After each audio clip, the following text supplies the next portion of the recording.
অসমৰ মুখ্যমন্ত্ৰী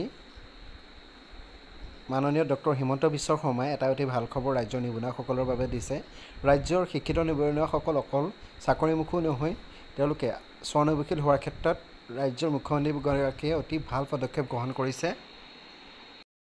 মুখ্যমন্ত্ৰীগৰাকীয়ে কেইদিনমান আগতে তেওঁ কেবিনেটৰ জৰিয়তে উল্লেখ কৰিছিল যে ৰাজ্যৰ নিবনুৱাসকলৰ বাবে মুখ্যমন্ত্ৰী আত্মনিৰ্ভৰ অসম অভিযানৰ অধীনত বাছনিভুক্ত হোৱা নিবনুৱাসকলে 2 লাখ টকাকৈ সাহায্য আগবঢ়াবলৈ অসম চৰকাৰ গৈ আছে। তেওঁ আজি ছ'চিয়েল মিডিয়া ছাইটৰ জৰিয়তে উল্লেখ কৰিছে যে অসমৰ নিবনুৱাসকল কেৱল চাকৰি প্ৰাৰ্থী নহয়, তেওঁলোকে এতিয়া আন 10 জনৰ বাবে নিয়োগৰ সুবিধা দিব।